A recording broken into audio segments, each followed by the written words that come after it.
Boa tarde. Então, nós vamos dar aqui a.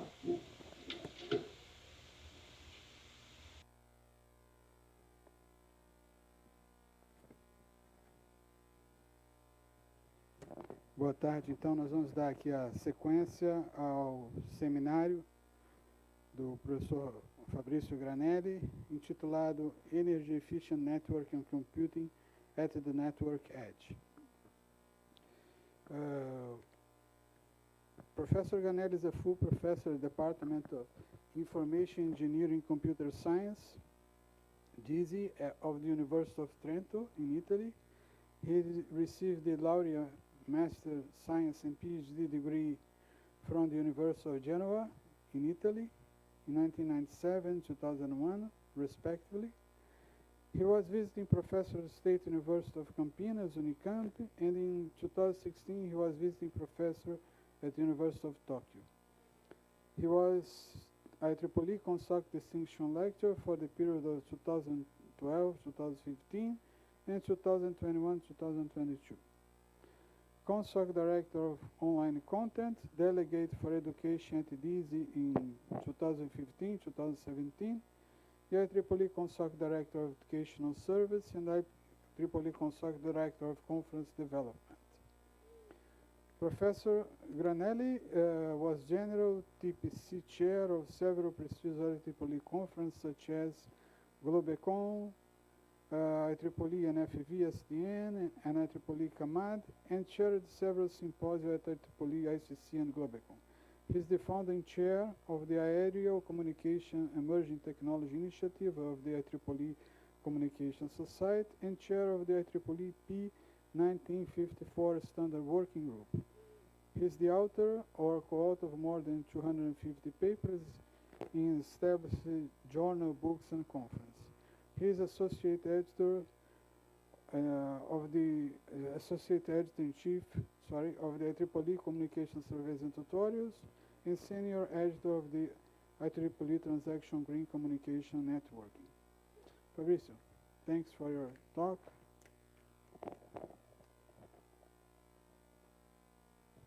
Thank you very much, Nelson. It's always a pleasure to come here. I've been here long time. I think we started from 2004, something like this collaboration. So it's always a pleasure to come and discuss about what we are doing, also to find ways to have further collaboration activities. At this moment, I'm doing a lot of stuff, but I decided to select one area that I think it's a good area for research today because the green networking subject is something that comes back and forth across the ages. There was an era where people were saying that communication were energy efficient by default because they were trying to put more bits per hertz, so that was the energy efficiency. Then they understood that it's not exactly that. There was, in the last years, maybe not so much interest, but now interest is growing because, especially of the advent of 5G and maybe beyond 5G technologies, and partially also because of the edge computing or edge networking capabilities that we expect in the near future to see in the networks. So I organized this presentation in two parts mostly. One is, let's say, I take it for far away the problem of energy efficiency, a little bit to connect some dots here and there. And then I will go straight to the mobile edge computing concept to see how those concepts apply on the edge. So I was already presented. So first, an historical perspective. So let's start from the very beginnings. Several years ago, some people started being worried about the energy consumption of the internet. There was a lot of fights with the data about because it's very difficult to understand the effect of the internet on energy and on the environment. But what is sure is that there is a relevant effect. So here I found some recent numbers. Please consider these numbers indicative because again they are estimates, so no one can measure exactly with precision this. But today they say that roughly 10% of the energy of the world is consumed by ICT, which mostly is the internet, the communication infrastructure, data centers, and so on. So it's quite a relevant amount of power. And this generates roughly 2% of the carbon emissions of the world. This is expected to grow, of course, continuously as we build new infrastructure, as we increase the power of our systems and so on. As you see, there is not a directly proportional effect because the green problem was already known. So today, even though we consume a lot of power, we are already integrating some green technologies. So we don't exactly generate so much effect on the environment, but still 10% it's a big number. So I didn't find very recent numbers on this, but roughly this was from a survey some years ago. The distribution of how power is consumed, we can take one, let's say the most roughly recent one, 5 years ago, was like this. So basically, of course, the majority are expected to be devices because there are a lot, even though they don't consume so much. But you see that half of the power goes in the networks, infrastructure, and in the data centers. There is another part that I will not discuss here, but also manufacturing comes with an expense, comes with an environmental impact. That is something that probably will come later on. Right now, I don't think that is the biggest, also it's not the biggest part of the energy, so let's go for the big part, that is devices, networks, and data centers. If we look from a perspective of, for example, a mobile operator, as you know, typically when you describe the cost of a system, there is a capital expenditure, that is the cost related to building your system and setting up the system. And then there is the operational expenses that are the ones for running the system. I will show you some details because even though sometimes mobile operators are worried about the capital expenditure, for example, buying the license for the spectrum, buying the base station hardware and so on, this is the tip of the iceberg because typically if you look in the window of 10 years, that is roughly the proportion. So regardless of where you spend the money when you were building the system, then you have the problem of the money that is used to operate the system. That is especially where the energy lies, because to run your system for 10 years, you need to power up the system, basically. So what I will try to show you now is some numbers that are still, of course, again, not precise, but to give you an idea where the money, in this case, goes, and then we will see what is affected by the energy part. So this is the capital expenditures. There was a nice analysis in this blog, 3G, 4G blog, which is quite recent, a couple of years ago, where they were showing that if we look at the mobile network operator, the investments for building the infrastructure are half operations, half of the run. Then you have the second major is operations and support. Then the core network is roughly 10%, transport 15%, and all the other stuff is 5%. So the run is the biggest cost by far. It's half. And here you can see that if you look more into details, that is here, a lot of the money goes in licensing. This is the spectrum, this red part, site construction and equipment, basically. So in the run, the money goes because we need to buy spectrum. In Italy, for example, it's particularly expensive to buy spectrum. Some companies fail to try to buy the spectrum. Fail completely, I mean, not they don't get the spectrum, they close the business. While for sure it's a big actor, but this is, let's say, a initial investment. Then what happens when we run the network? Again, the run is again the biggest cost, because if you look, it's even bigger, because in the operating expenditures, the run is 65% roughly of the overall cost, followed by transport and of course operational support. This is for maintenance, for setup, troubleshooting and so on. And in this case, if you look here, so if we zoom in, you will see that of course some money goes in the site rental, because you have to find the place and pay for using it, but a big amount goes in power consumption and in the operations. And these two parts are important. One is because basically the run is becoming more and more pervasive, so we are increasing these numbers probably if we go to 5G, maybe even 6G, because we expect to have more density of base stations. And also the other thing is, this will not go in details in this seminar, but operations also cost a lot, because we don't have so much network automation in our system. This is another story. If you want, we can discuss about it. I don't have today slides, but another problem of modern networks is that still the automation level is not enough to reduce the operational cost. The typical power consumption if we look, this is in the run. We have a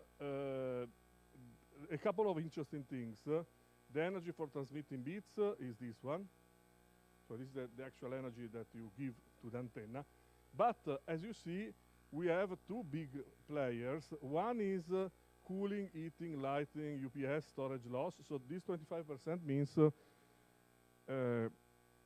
how much I lose of power for bringing the power to the antenna, and also cooling the system.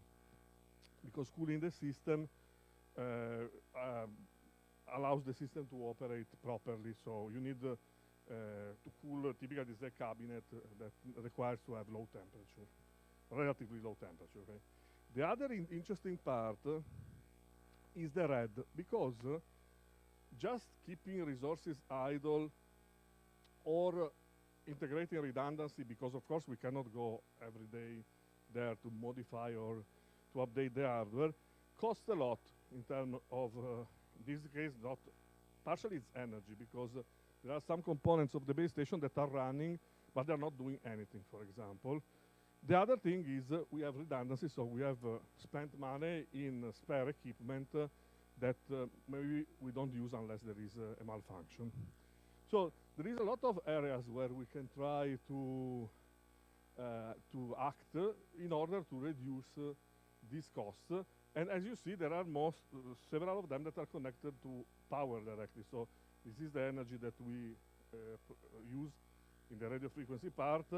Here there is a lot of energy that goes in, let's say, non-communication parts. And also here, sometimes we keep on base stations with no load. The problem is that ideally we would like to have this behavior. So I would like that if this is the load on the horizontal axis and this is the power consumption, this is for different sizes of base station. Ideally, I would like that if there is no load, there is no power consumption. And if there is, of course, maximum load, there will be a maximum nominative power consumed. Unfortunately, as you see, in reality, we are far from this linear behavior, because in a lot of cases, for example, this is the typical behavior of a macro cell. You see that even if the cell is zero loaded, it still consumes quite a huge amount of watts. And at the end of the day, for example, for the macro base station to be fully loaded or not, there is not so much variance. And if you go in smaller cells, this is even less evident.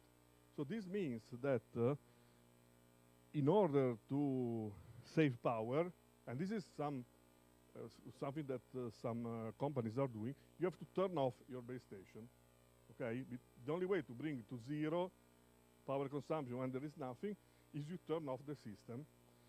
In Italy, they are doing it in these days because, you know, petrol is very expensive, gas expensive, so they are trying to cut the bills. But they can do this only from day to night, for example. So in the night, they turn off, of course, not all the base stations, but they can strategically turn off some base stations, maybe keep only the biggest one alive for large coverage, and in this way they can save power, because you cannot do it in real time, because a base station takes minutes to wake up. Okay, you cannot send it to sleep and then say, okay, now the second later it's on.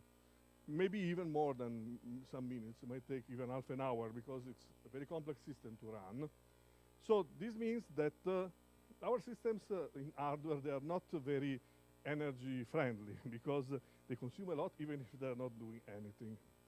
And of course, this is a reason why a lot of approaches, and the first approaches that you want to try are of this type, tend to turn off. So if I schedule the users and if I load balance the users in the best way, I can turn off some base station and save a lot of power by doing that. Another thing is, so those was just to introduce networks. A few words about data centers. The reason is that today, as you probably know, softwareization, virtualization are coming within the network design. So somehow we are merging data centers with the network architecture, or some people say the data centers are sort of incorporating the network. Okay, today there is not anymore the physical position of data center, but there is a continuum, like they say, the cloud edge continuum, or this kind of terms. So it's important also to understand how much these guys consume. So of the 10% that we were saying, roughly 1/3 goes in data centers, because they are huge. Okay, here is just one small corridor of a data center. Data centers have this feature that they consume a lot, because it is their own mission. So that they are it's a place where you put a lot of computational devices. So energy comes with millions of CPUs, maybe even more. The thing is, they used to be not very much efficient. In the past, they were 15% efficient in terms of the fact that you were actually producing work equivalent to 15% of the energy that you were putting in the system, because the rest was going away. This is increasing. Probably you heard about Microsoft trying to have underwater data centers, or bringing data centers in very cold areas. Of course, this works well, might work well. In our university, because in Trento it's cold now, for example, in our university, our data center in the winter exploits the cold air from the outside. So with in the mechanical way, it brings in the air. So we don't need to have air conditioning in the winter. But of course, in the summer, it's yet there. So we can do something, but still it's complicated. And here we made some analysis. And in the data center, the reason for inefficiency is that basically only 40% of your energy goes to power up IT equipment. Almost the same amount, maybe even a little bit bigger, goes in cooling. Okay. In a data center, it happened in Italy that a big data center broke the cooling system. In 20 minutes, you have a fire and it's gone. It happened in Italy. One of the biggest cloud providers, not international, it's a local one, got a problem. Of course, an unfortunate set of events, because they have everything redundant.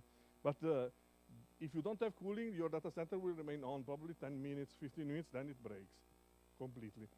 And also there is a little bit of inefficiency because of power distribution, because you have to bring energy where you locate the data center. Sometimes you can have maybe panels or wind turbines, so you can lower, of course, this part, even a little bit this one if you are smart in the way you cool the system. But there was this saying that for every dollar you spend in the running the equipment, another dollar goes in the power. Okay, this is not for today, not very interesting. One other important thing is this. In average, there are 20% of your servers that reach the peak load, while a lot of them tend to be idle or very low utilized. And of course, this is another issue similar to the previous one, because you have to consolidate the workload, for example. But of course, turning on and off still comes with some time delay, so it's not so trivial to manage this variable load on the servers. And the other thing that I wanted to show you here is the servers, of course, consume most of the power in the data center, but also the network does not joke, because we have access switches, aggregation switches, and core switches that build the communication infrastructure in the data center that account for roughly 30% of the consumption. So also, green networking in a data center is a thing. Okay, if you do it well, you can reduce that 30% somehow. Now enters 5G. So today, you know, everyone is speaking about 5G. We have it already partially in reality. 5G promised everything, basically. So if you see LTE is this dark blue part. 5G promised to extend the performance everywhere. So peak data rate, overall volume of data, reducing latency, increasing reliability, decreasing deployment time, increasing energy efficiency. That is the point also for today. Increasing the massiveness, so number of devices, and allowing wider mobility. As you see, when they built 5G, they were already looking for decreasing or if you want, increasing the energy efficiency and to consume only 10% of the current consumption of 4G with an equivalent performance. We will discuss a little bit about this also. But with 5G, we got a lot of new sort of buzzwords. I will not go into details, but just to show you that all these things impact on power, because first buzzword is densification.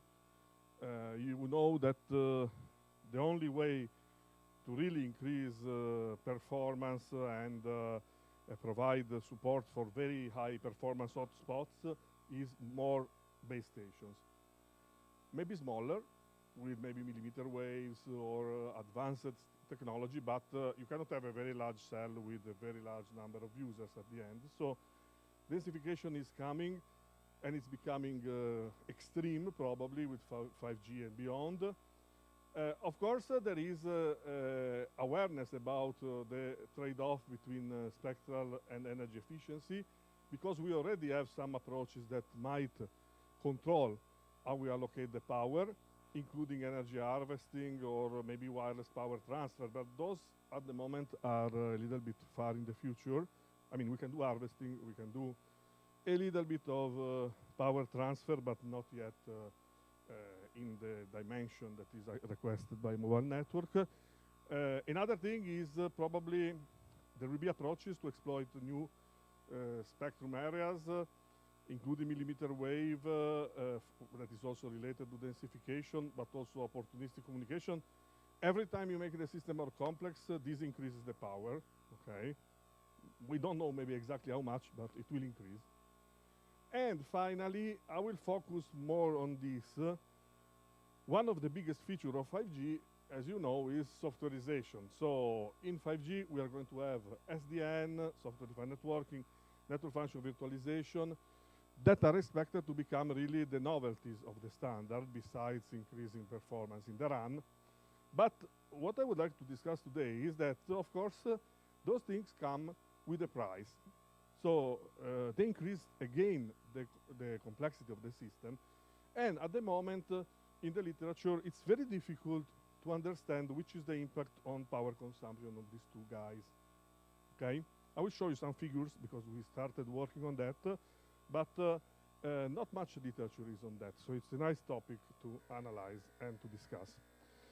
To address the problem of the run, as you probably know, in 5G, they already consider the possibility to have splitting, so to have the possibility to split the protocol stack of the base station in order to make the deployment more scalable.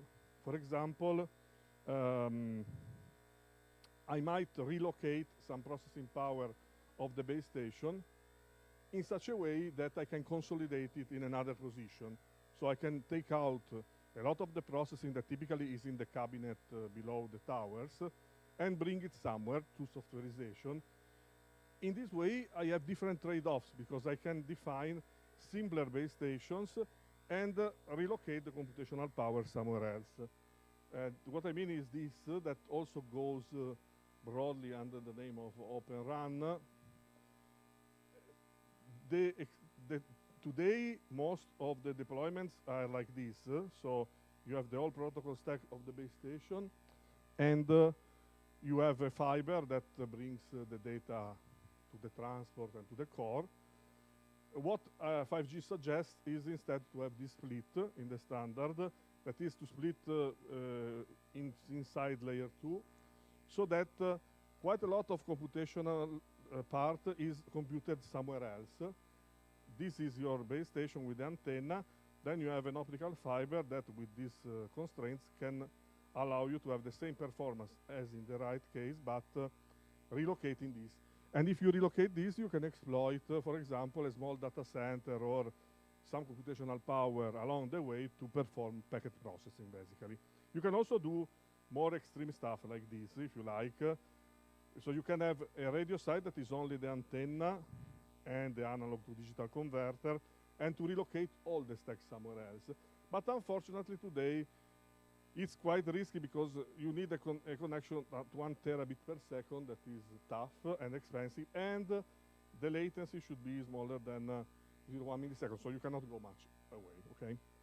But this is somehow an answer to the densification, because I could, if I can avoid this solution, the densification becomes more viable, because if I relocate some part, this will be less energy consuming, and I can turn off most easily the part that remains. Okay, this is the extreme version in terms of power saving, because I can turn off the antenna very easily, and the rest of the computation does not need to be there. I can disable the virtual machine, whatever I will use. So those are solutions that might be used. If you're interested in the slide, I leave also other possibilities. I don't want to go too much. Conceptually, the thing is, if you try to centralize more, so if you want to relocate the baseband processing MAC and so on far away from your base station, you decrease, you have to split higher and higher in the protocol stack, because otherwise you have too strict requirements. So if you want to instead, if you can afford, let's say, smaller distance, you can split up even lower, okay? Because the requirements are more strict near the physical layer, and they become less strict as you go up. Here there are a few data, but I don't want to go much in detail. So this is a figure that will be one point of our discussion today. How goes the power consumption? And this is the surprising news. As you saw in the design concept of 5G, there was to consume 10% of 4G. So then why does this happen? Because if we look at a single base station, in 2G, 3G, this was the consumption. In 4G, we increased, but this is because in 4G, we included the radio network controller in the base station, so it was expected to increase. Now, we go even higher, 68% more of computational power. This is because we increased the physical layer complexity.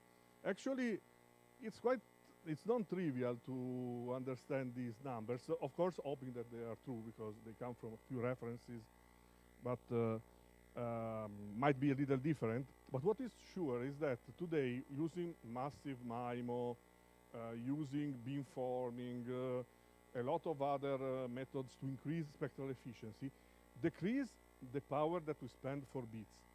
So at the end, we are more efficient in the bits at bit level, so the bit costs less. But this increase is because of the processing, because we are increasing the complexity. If you want to manage 1,000 antennas, which is not the smallest number that I saw, 1,000 antennas, it comes with a big computational power requirement because you have to act in parallel across flows of several gigabits per second of data, so you need power, okay?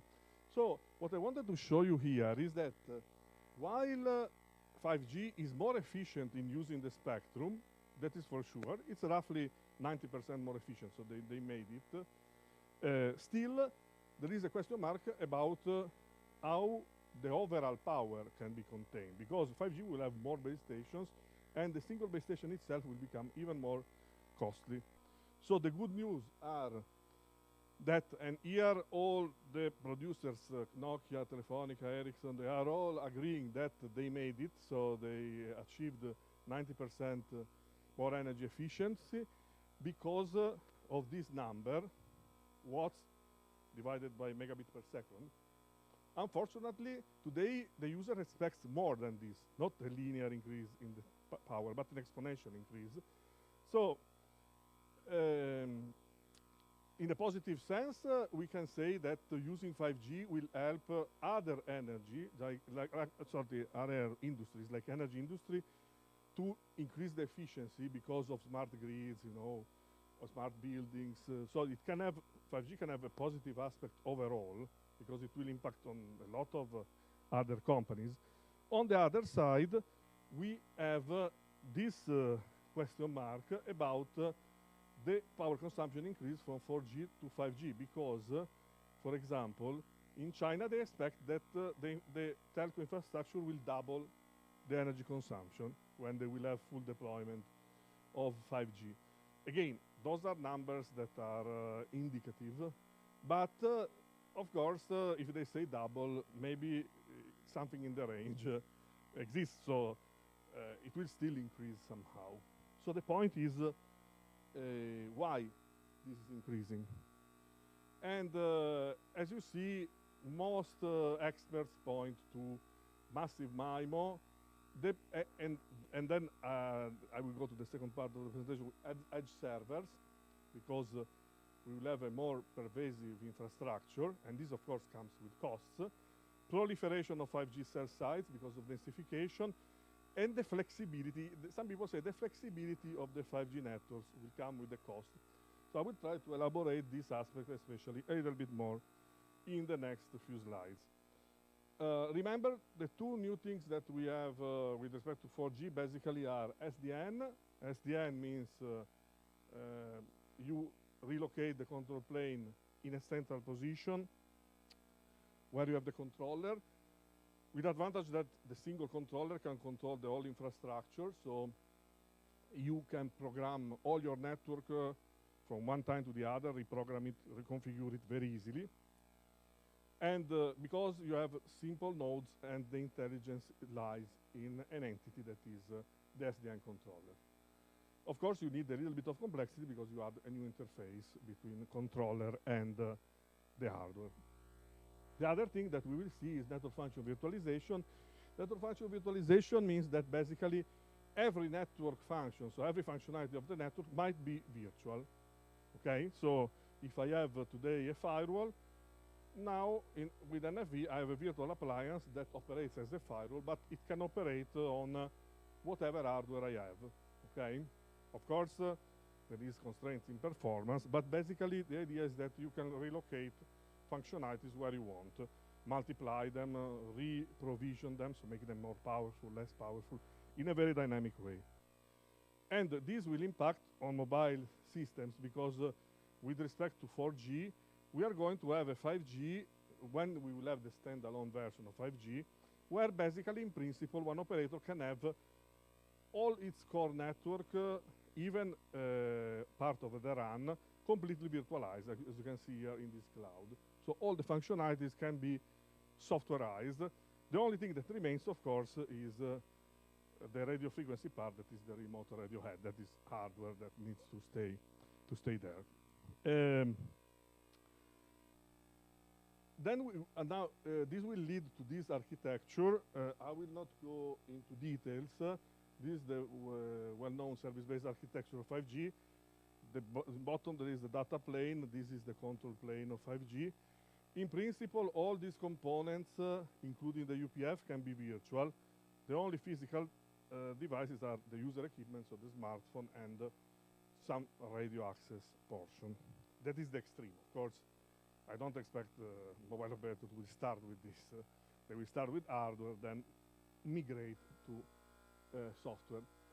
In the service-based architecture, there is specifically SDN and NFV incorporated, because if you look at the concepts of the 5G core architecture, they say clearly that they want to separate user plane from the control plane and allow independent scalability, evolution, and flexible deployment. So this is a mix between the concept of SDN and the deployment of NFV, and also modularize the function design for enabling network slicing. That's another functionality that is expected in 5G. So in 5G, we are going to have virtualization, basically, and softwareization. How do they play with energy consumption? It's difficult to answer this question. We expect that, for example, softwareization and virtualization will help to consolidate workloads, because we can aggregate traffic, we can aggregate functions in a place and make that more efficient, because we can turn off several devices and only use the only ones that are necessary. So consolidation is one keyword. High flexibility, because I can turn on and off functionalities as I want. It's not hardware, it's just software. I just destroy a process, for example. And one interesting thing is that in principle we can adapt to energy availability. We can have a system that if we have enough energy, it can work well. If the energy is reducing, for example, because we are using renewables, maybe it can decrease the performance, but without dying completely, okay? However, cons, few models are available. If you look at the literature, very difficult to understand what happens in virtualization and softwareization in terms of energy. And you require context awareness. This is good news for people working with AI, big data, because there will be a lot of chances to work on this, because data is infinite here, data to analyze. So everyone finding good ways to understand, let's say, the relationship between input parameters and energy performance, or invert it, will become famous, let's say. One thing is, when you do virtualization, you have different solutions, like kernel virtualization, Docker, Linux containers, and they all go with different power consumption patterns. So since 5G is implementation agnostic, they don't say how to implement the virtualization. Of course, we will probably see different companies offering different products with different energy efficiency, because you see, Docker probably is more lightweight than virtualizing a whole virtual machine, and so on. So it's one angle to look at this, but there is also another angle. The hypervisors that you use for monitoring, for managing your systems, have a different behavior depending on the load. Because you see, these are different hypervisors, okay, Docker, Hyper-V, and so on. As you see, typically you have an incremental growth of energy consumption as you go from 1/4 of the load, one half, or you achieve the maximum load. If you exceed, because you have too much data to handle, typically you have this. In most cases, you have a spike in energy consumption. You see, it's very typical. So it's even difficult to understand how your hardware will consume the power, because at the end, the more virtualization layers we add, the more, let's say, correlations we introduce between the different layers, But then at the end, it's the hardware that consumes the power. So how can we model the whole system and understanding how the system will behave? It's very complicated because you see, each CPU, each hardware solution has different patterns of energy consumption. Let's go to Mac a little bit, because in Mac these things become even more important. Mac, mobile edge computing or multi-access edge computing, I think you know basically the concept. We want to put the services in the first hop of the network or very near to the edge at least. Why? Because proximity will allow us to maybe avoid bottlenecks in the network. We can achieve latency constraints easily because we go much nearer to the user, and typically we decrease the propagation time, and also we expect high bandwidth because again, if we are near to the user, we have less ops, so it's more likely that we can exploit higher resources because also we share with fewer people. So basically, when we speak about edge computing, we want to reduce network congestion and improve network application performance. There are some applications that are necessarily Mac, okay? I will tell you in a minute. So what are the characteristics? Proximity, typically 1 or 2 ops. Location awareness, because if you are near to the user, of course, you can exploit also the fact that you can know your neighbors or have at least contact with your wireless, let's say, access standard, if we look in mobility, and get more information. High throughput, because today that is the performance we expect from 5G. Low latency, we can go 1 millisecond or even below, probably. Not with 5G at the moment, below 1 millisecond, but might be feasible in the near future. Also high reliability, because the lowest is the number of ops, the most likely is that we get the service done. So it's simply mathematics. If we have less ops, we can increase availability and reliability. They say that, of course, you reduce in the global energy usage because you don't need your data to go from the cloud to the edge. So that is the positive aspect of Mac. However, Mac needs to be pervasive because it needs to reach out the customers where they are, and it cannot do it on the fly. You need the infrastructure, okay? The other thing is to avoid backhaul congestion. Some use cases, I will just point you out to the most interesting. One of the biggest now is connected vehicles. You need Mac if you want vehicle-to-X communication, if you want to have self-driving cars, these kind of things, because no car alone can drive by itself in a proper way, but it needs to be connected, so it needs to be aware of the context. And this will be probably one of the killer applications of Mac. Another important one is virtual reality, augmented reality, because you have the capability to bring your services very near to the user and have a time scale more similar to our sensing, let's say, capabilities, okay?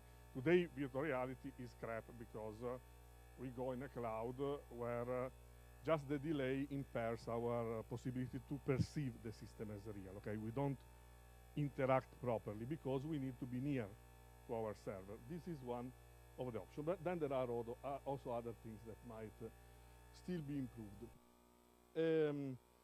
Let me skip a little bit. How much time I have? It's right again.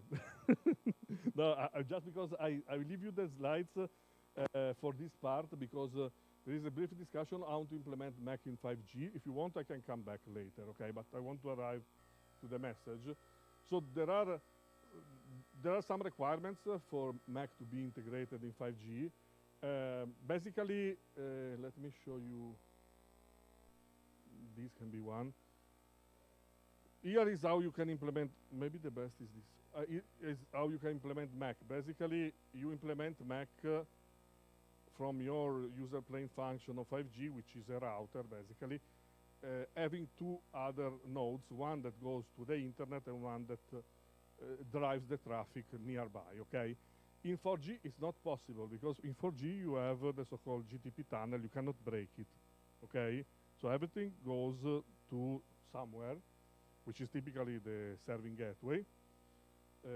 So the PDN gateway, which is your gateway to the external parts. That is actually what you will have here.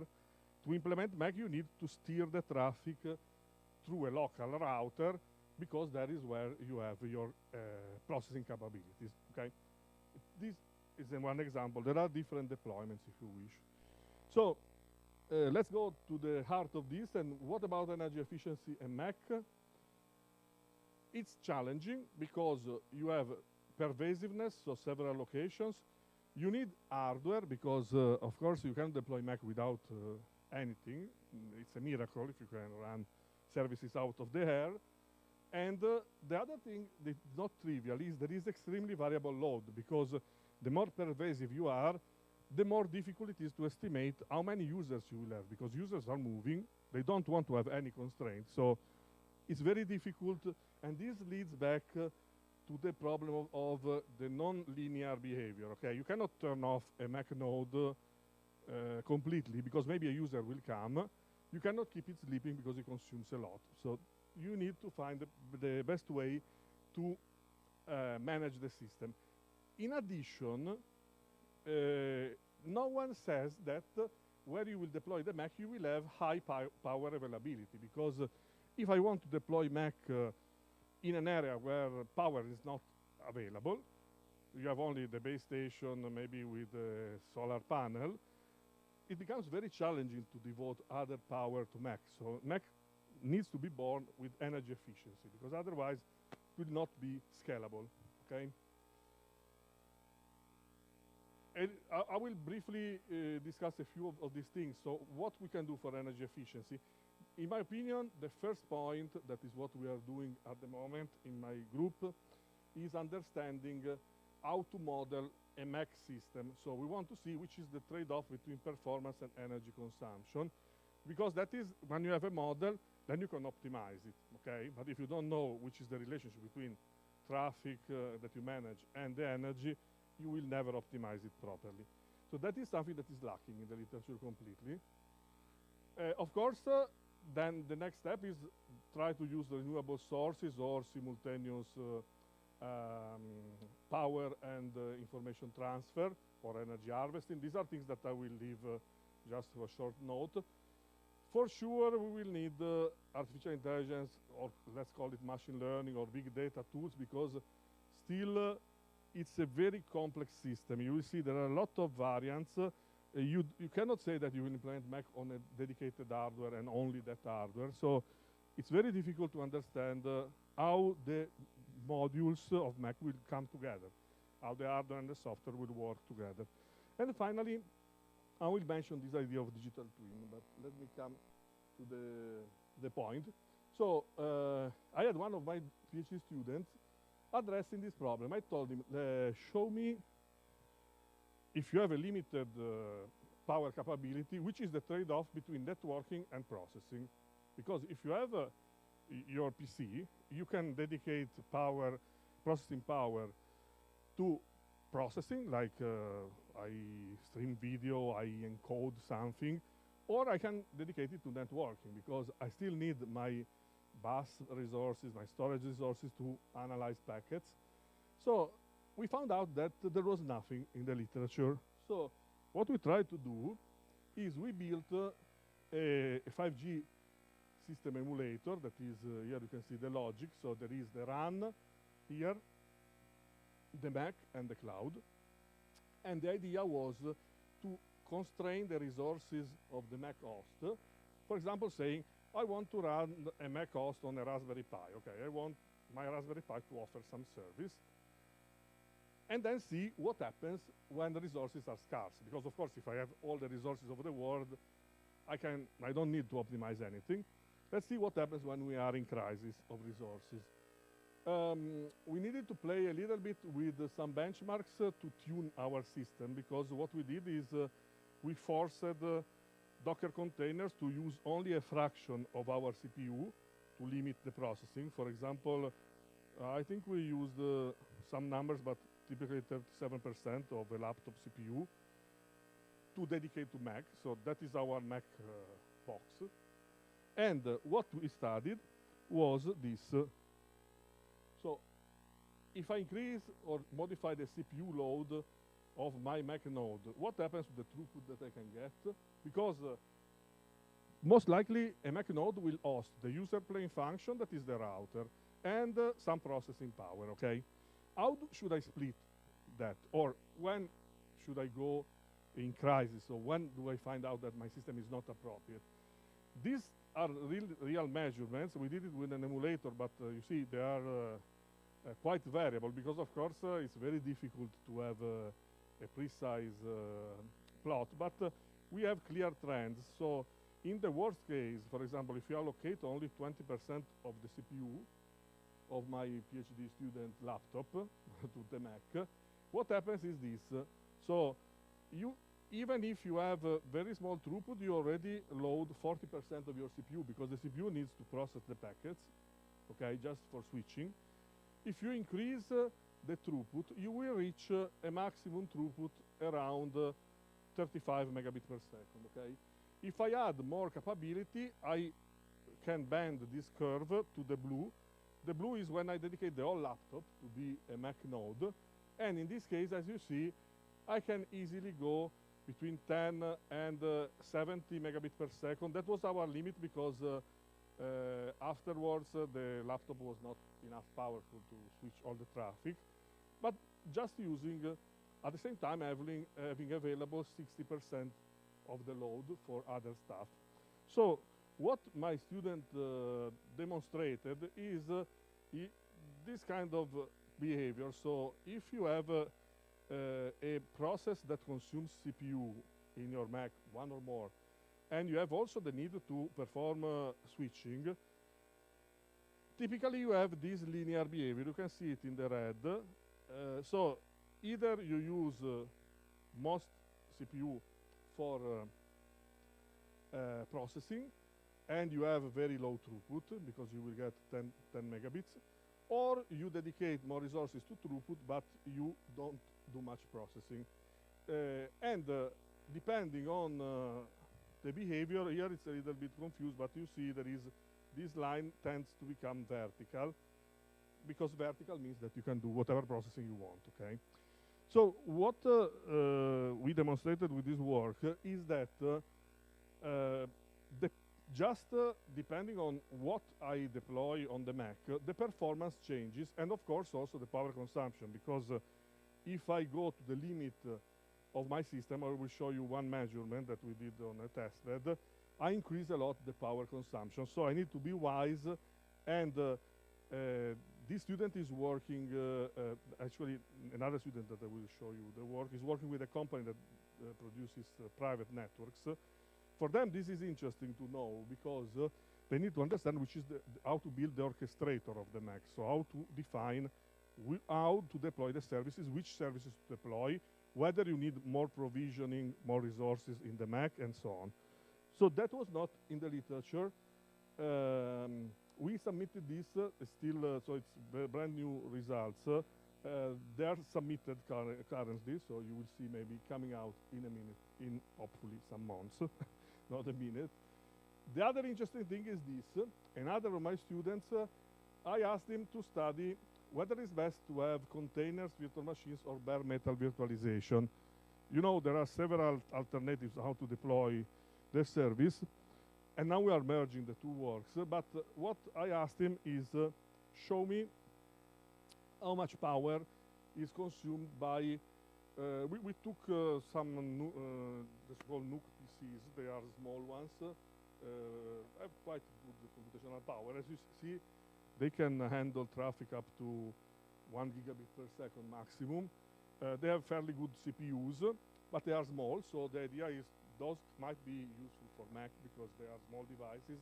They don't consume so much. You see, the maximum is roughly 30 watts, so not so much.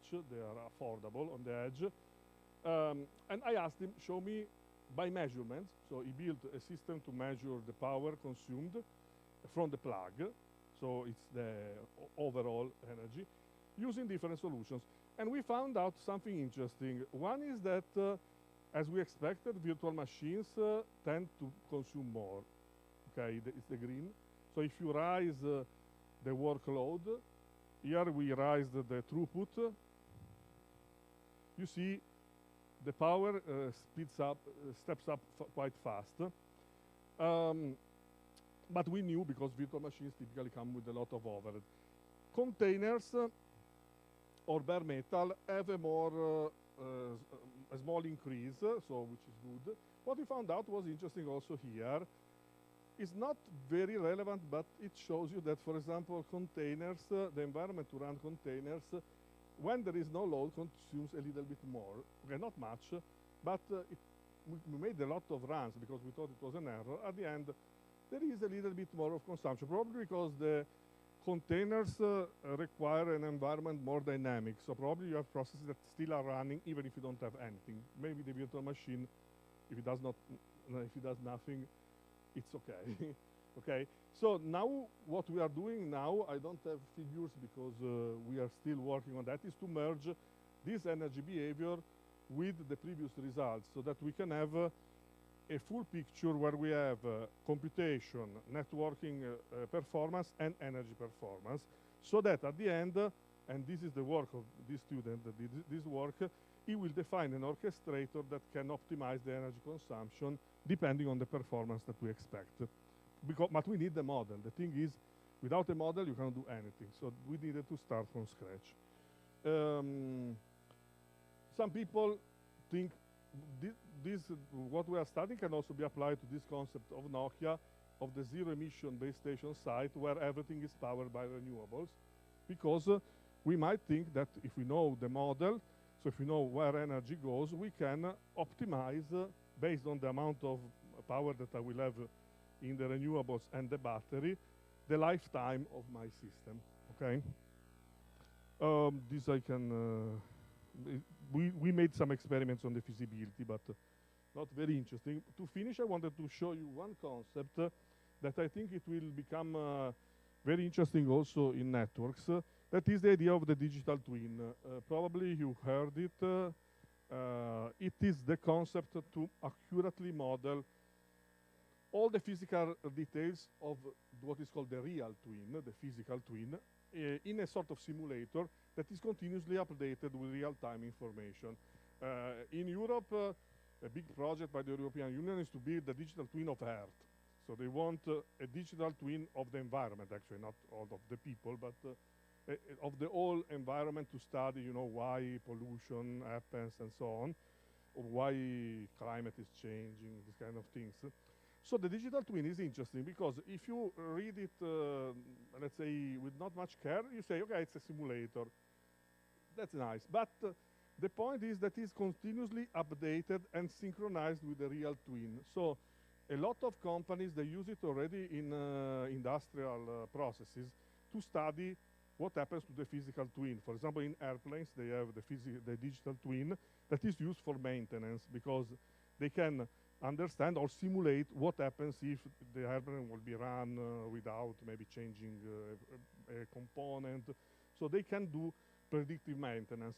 But this is restrictive because we can do a lot more stuff. And the reason I'm presenting you here is that discussing with some colleagues, we got this idea that today artificial intelligence is very popular. Everything is artificial intelligence. Whatever processes today, we do artificial intelligence, and we are happy with the results. However, artificial intelligence, or especially machine learning, because I prefer to define this more machine learning has the problem of training. Because we did in the past, or with Nelson, we did this work, I think in 2013, if I remember, we were trying to make the cellular networks cognitive, so to make a base station that can self-optimize itself. It was, again, a green base station, by changing some parameters, okay, and learning. The problem with that work was that, in reality, if I go to a company and tell, I give you a learning base station, they will never accept it because in the first period when I run the system, when it's training, it will make errors, okay, like we do. The concept of cognition comes from the human. When we are small kids, we make experiments and we learn more from the errors rather than when we do correctly. We remember more the errors because we are hardwired to learn in this way.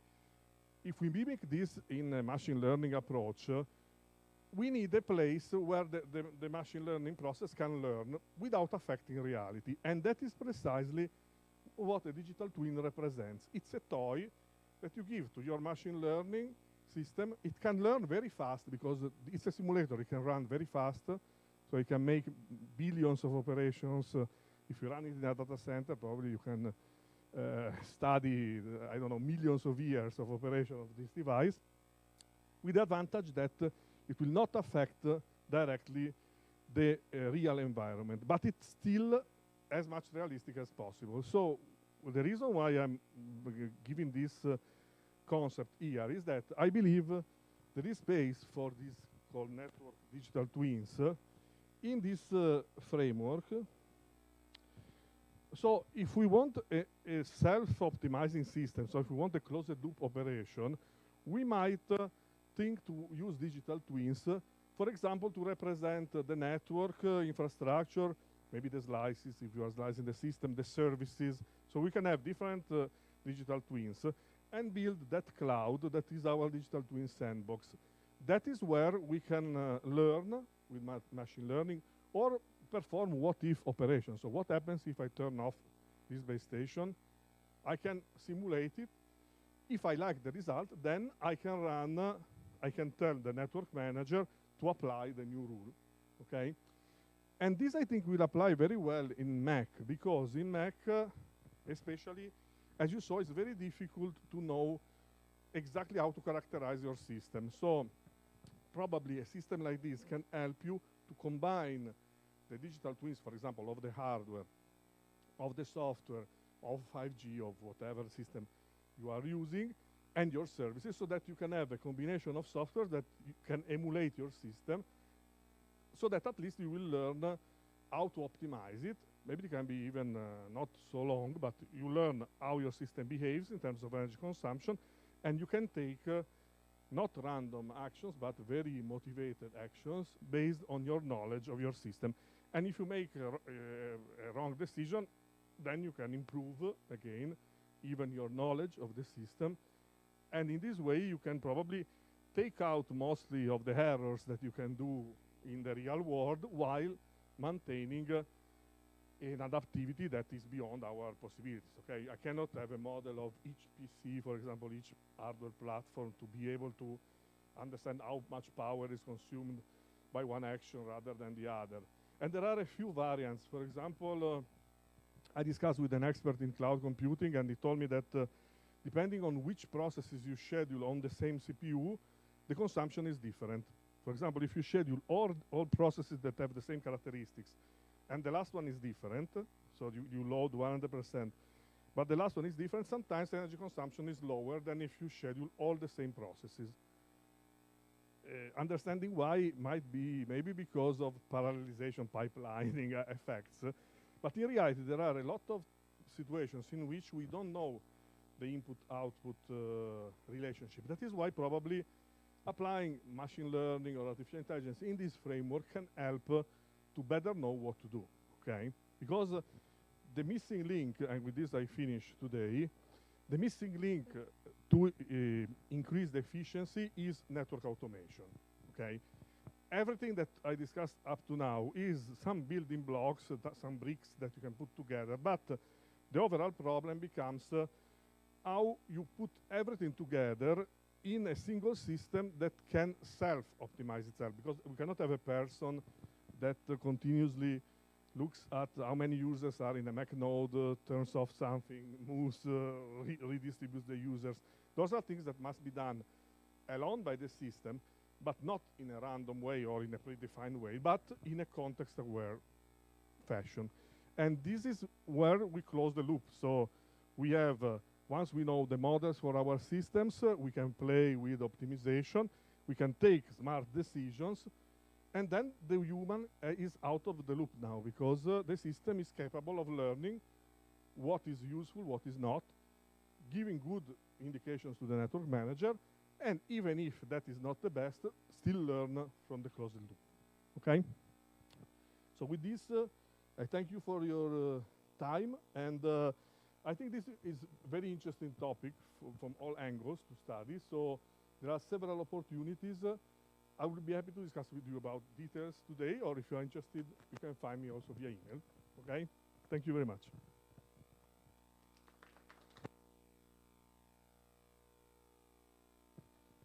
Any questions? Questions?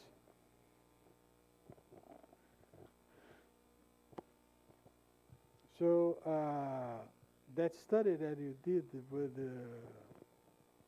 your students, so the conclusion was that in terms of energy, This one? yeah, the ones that That there are two, at the moment there are two separate studies, but we are bringing them together. This this was done on a testbed, so if you want it's more reliable.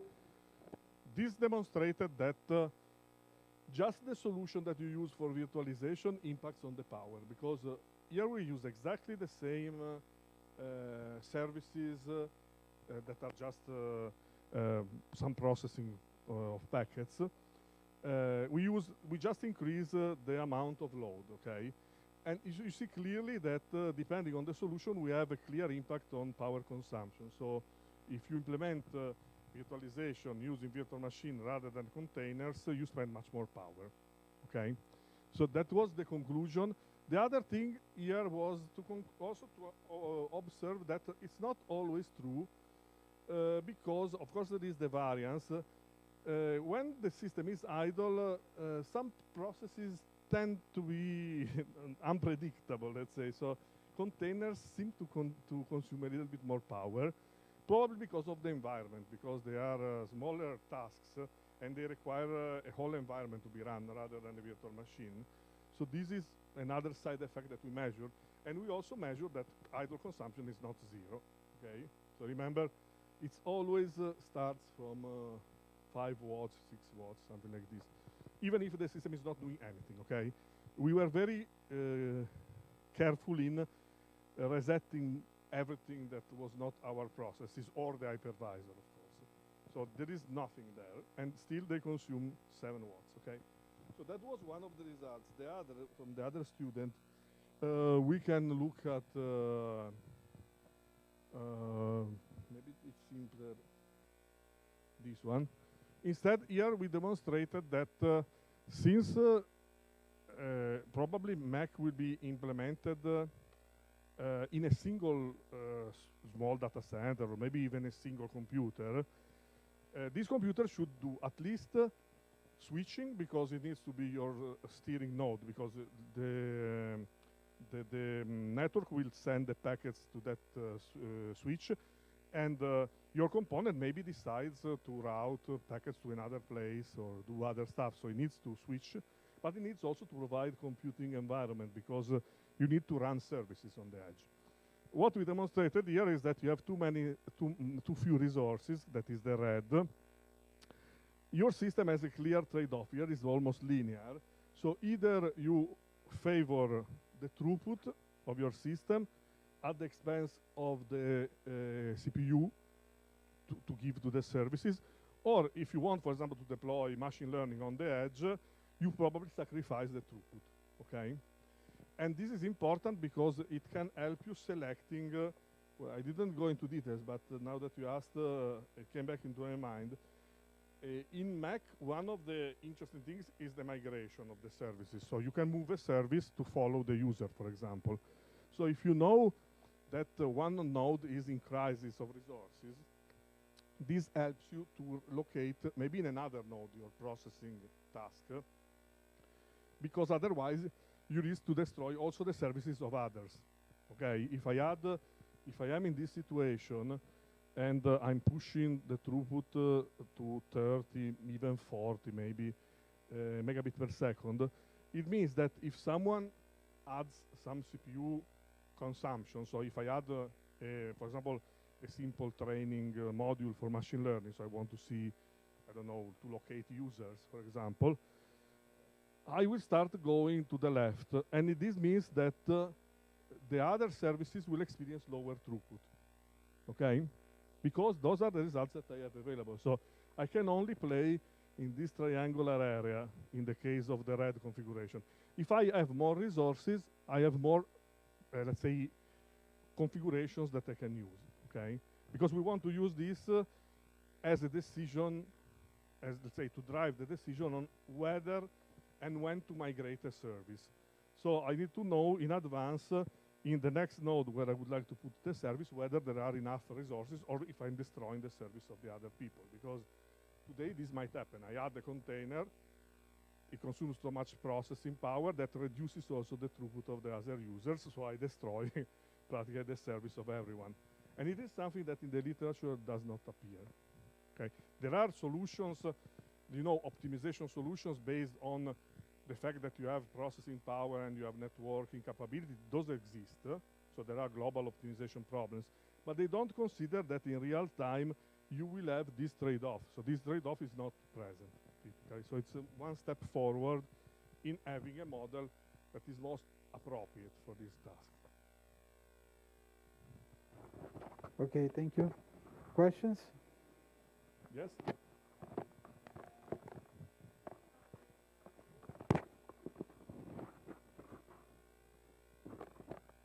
Considering this migration, in your studies, are you considering that the hardware is heterogeneous in the edge and the communication technologies? Because I imagine that different hardware the power consumption is different in different hardware and communication technologies. Yeah, that is exactly the point. Thanks for underlining it. So this experiment is for a specific hardware platform, that is the laptop that my student has, with a specific configuration. But of course, one of the features of Mac will be heterogeneity. So I should be able to run the service everywhere.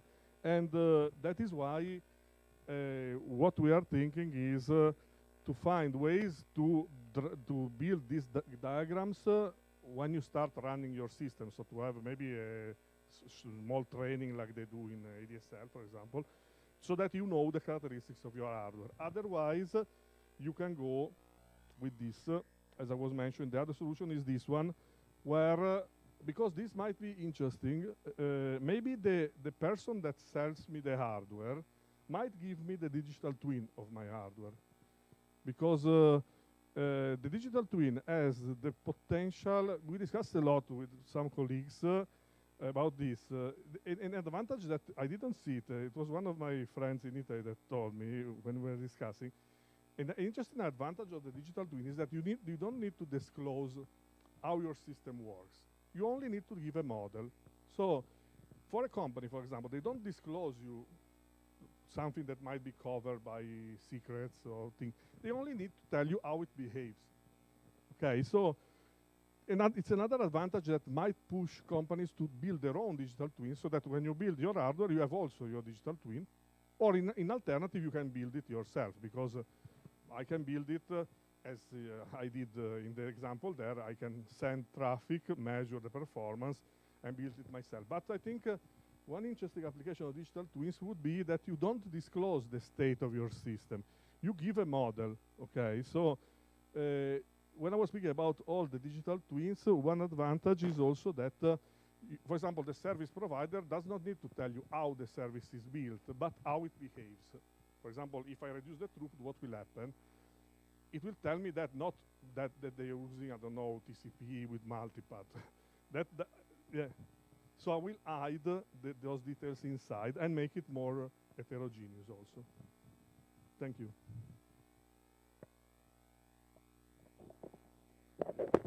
Okay, Fabrizio, thank you very much for this enlightening talk, and for sure you brought several points for collaborations and several problems that can be addressed in the future. Sure. Thank you. Thank you.